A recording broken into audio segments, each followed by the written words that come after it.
Hey guys, it's Tuesday, July 14th, 2020.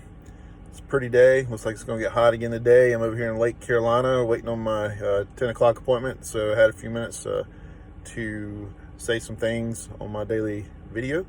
And today's my second son, my second child, his 14th birthday. So happy birthday, Eli. One thing, I didn't wake up singing this, but probably over the last hour and a half, sometimes I just sing random songs. And this morning I was singing a verse or a chapter that back in 6th grade, maybe 7th grade, that I memorized at a school. And we memorized a lot of stuff, but this particular chapter we put to a song and we sang it. It's in the book of Psalms, which Psalms means songs.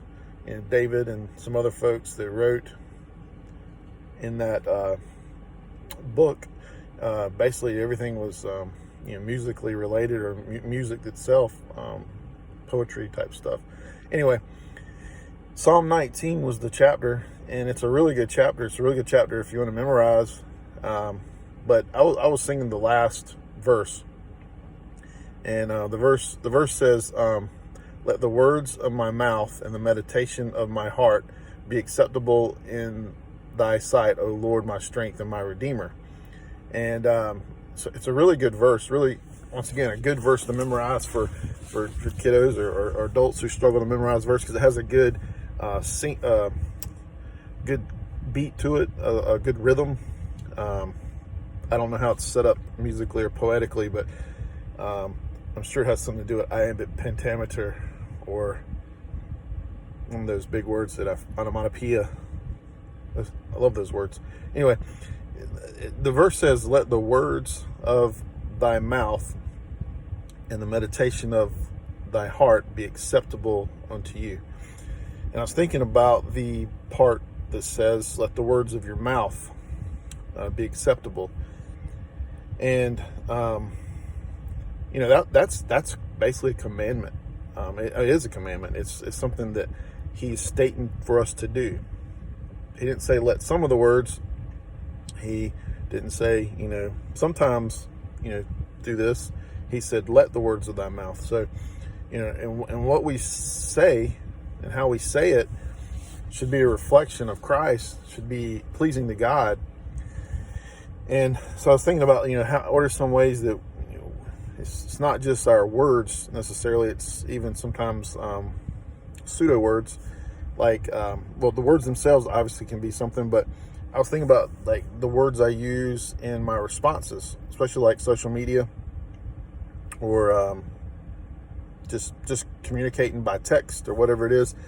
I tend to sometimes be more defensive, and maybe get a little sarcastic with things.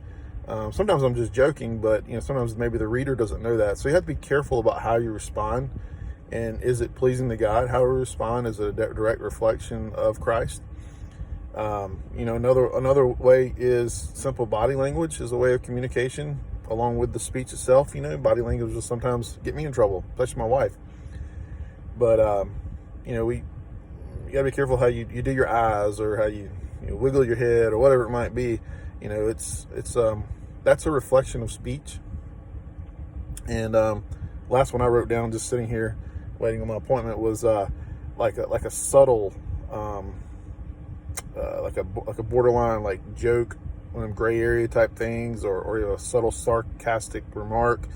Sometimes we think, oh well, it's not, I didn't really intend fully, but I intended a little bit.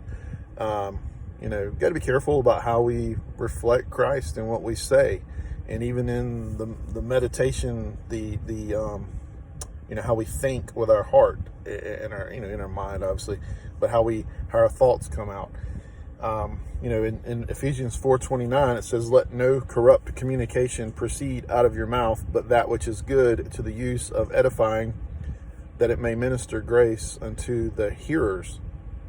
So in what we say, it should show grace. It should build them up, edify.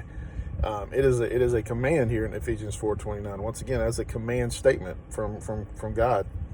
Let no corrupt communication proceed out of your mouth. It cannot be it's not, sometimes don't do it. He says, don't let it happen. So, it's a sin if we don't, you know, if we allow uncorrupt or incorrupt communication come out of our mouth. I'm going to read you 2 verses in Proverbs real fast. There's some verses I was looking up while I was sitting here. Proverbs 16:24 says, pleasant words are as a honeycomb, sweet to the soul and healthy to the bones. And man, I love some honeycomb, or some honey for sure. But pleasant words are as a honeycomb, sweet to the soul. So, say pleasant words. Proverbs 21:23, whoso keepeth his mouth and his tongue keepeth his soul from trouble. So if you are able to bridle it, control it, you can keep yourself out of trouble. I see a lot of people, right now, especially with all the turmoil we have going on, fighting over face masks and fighting over who's right. Should we go to school? Or, teachers, the policemen are stupid. Teachers don't know what they're talking about. BLM is Marxist.